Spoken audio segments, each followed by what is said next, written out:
Hello. Welcome back to my channel, guys. So it's been a while.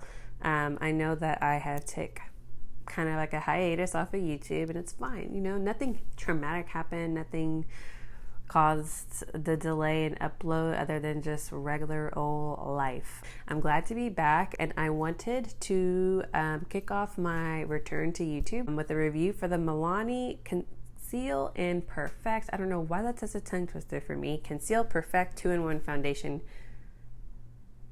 Concealer. Throws me off that it says concealer because I'm like, wait, did I just buy a concealer? No, it's a foundation. It's a duo. So in this video, I'm just going to cover some of the likes and dislikes about the product, my first impression, and then I will leave details on how the foundation wore in the description box below. Yeah, if you're interested in my thoughts on this product, then keep on watching.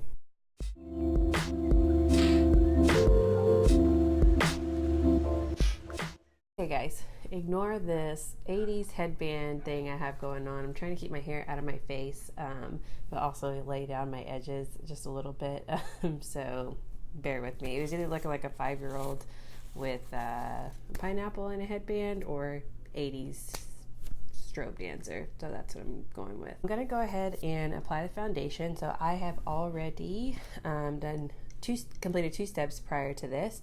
I have toned my face with the Glam Glow Super Toner Exfoliating Acid Solution. I have moisturizer in my hair. It's fine, just ignore it. If you saw it, just pretend you didn't see it. And then second, after that, I always do a moisturizer. So today I used Tarte, a drink of H2O. Next, I'm gonna go in with one of my favorite foundation primers right now. It's Tarte Rainforest of the Sea. Okay, now for the star of the show. I'm going to go ahead and apply the Milani Conceal plus Perfect 2-in-1 Foundation Concealer in the shade Sand Beige. It's number 6.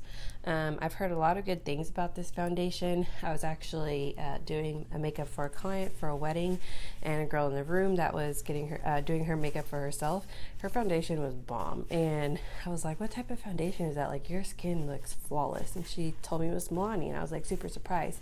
Although I have heard really good reviews and just feedback about Milani, I've never actually tried a lot of it myself. I've really, I think, only used the highlighter. So I'm just going to take a chubby brush, and I'm going to apply it just to the top of my brush like this. And I just kind of slightly apply it to the face. So this actually looks like it's going to be a pretty good match for me, which is funny because I think I'm Sand Beige in a Tarte foundation, Rainforest of the Sea. Yeah, I definitely am like I think it's like literally the same name. I kind of just pounce it, I guess, or more of a buffing motion across my face. It smells good. And a little goes a long way. Like, I don't know if you can see that, but that's how much I applied in the beginning, and this is how much I've just reapplied, and it's going a pretty good way. It's buildable. It is shiny. I use the same moisturizer and primer that I do with my Fenty. That is more of like a, I mean, I don't want to say my Fenty is, it's not matte, but it's on the matter side. Yeah, this is pretty shiny, but okay, that's okay. We'll work with it. We'll see how it goes. So I don't know if I could get a full wear out of this all day without reapplying. Probably not. But it's cool. We're gonna go with it. I'm going to take my choice of setting powder, and today I'm going to use the CoverGirl Clean Professional. It says translucent and medium in the shade 115, but it's definitely more on the tinted side. I'm just pouncing this into the face where I tend to get the oiliest, and so I'll just let that sit momentarily while we move on to bronzer. So now I'm just going to take my Morphe bronzer in the shade Debutante. So cute, and apply it in the hollows of my cheeks and kind of the perimeter of my forehead. I look real dirty dancing right now. It's cool though, it's fine.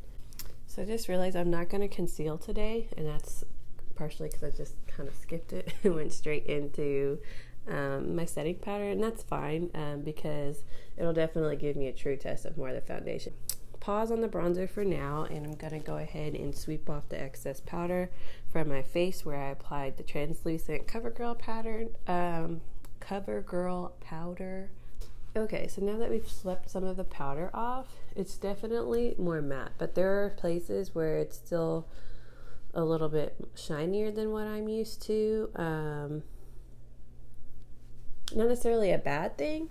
If you want more of a hydrated look, that's fine. That's difficult for me, especially living in Houston with the amount of humidity and having oily combination skin. It's hard for me to find a dewy foundation that doesn't end up looking like I just jumped out of a pool by the end of the day. So I definitely think this one's on the dewier side, which is strange because it's a foundation / conceal foundation. Okay guys, so this is the final look after completing my foundation and my brows, mascara, and adding some lip gloss.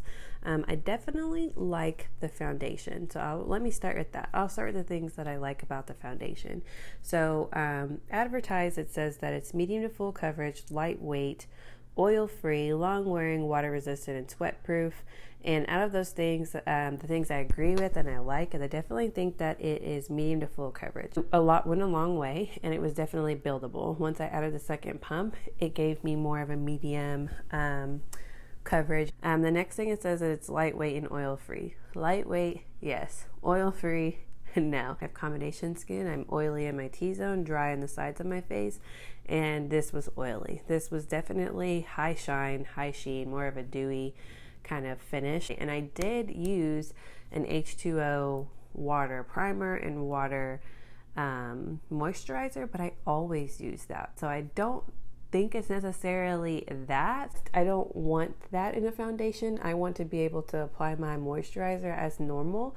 If it's a hydrating moisturizer, I think I should be able to apply a matte foundation on top of that and still be fine. So yeah, so I definitely think though that it's lightweight. Like it's not heavy. It's really comfortable to wear. I think that it'd be good for a day if you're running errands, going to the store, having some brunch. I just don't know if I would wear this as like a full like glam look. Like if I were going to like a special event or something and I needed my foundation to like really last, I don't know if I would pick this one up for that. And then the last thing it says is that's long wearing, water resistant, and sweat proof.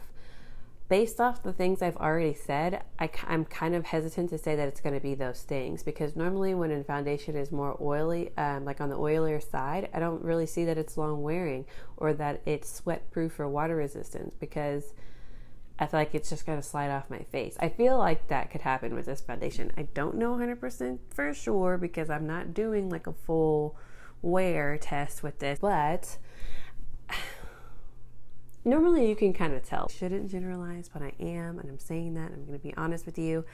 But overall, I think I give this foundation about a 7 out of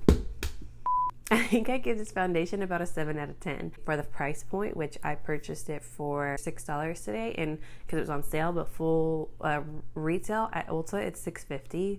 Like, who can beat that? Like, that is such a affordable foundation for this type of result. I think that's awesome. The color was spot on.